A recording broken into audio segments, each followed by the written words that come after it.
عرب کا ایک مشہور سردار قیس جس وقت دربار نبوی میں حاضر ہوا تو اپنی زندگی کے نمایاں کارنامے بیان کرتے ہوئے اس نے یہ بھی بیان کیا کہ میرے یہاں ایک بچی پیدا ہوئی جبکہ میں سفر میں تھا۔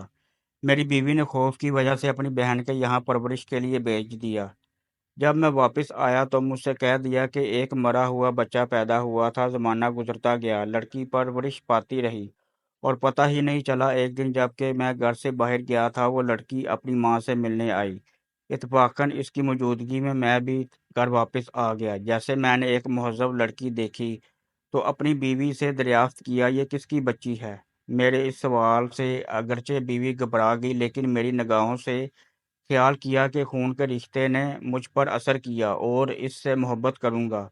چنانچہ واقعہ ظاہر کر دیا۔ اس وقت مجھ پر بھی محبت پدری نے ایسا غلبہ کیا کہ اس بچی پر رحم آ گیا اور بیوی سے کہہ دیا کہ اس کی پرورش کرو۔ ایک دن میری غیرت کا پیمانہ لبریز ہو گیا۔ بنی سجی لڑکی کو دعوت کے بہانے جنگل میں لے گیا اور گڑھا کھودنا شروع کیا۔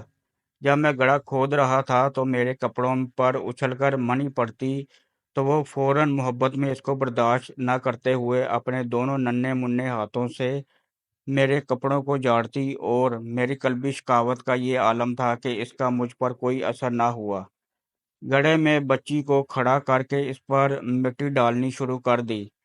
لڑکی اپنی پیاری زبان سے لڑکھڑاتے ہوئے الفاظ میں کہہ رہی تھی، ابا جان یہ تم کیا کر رہے ہو؟ تم پر قسم ہے، بتاؤ یہ کیا کر رہے ہو؟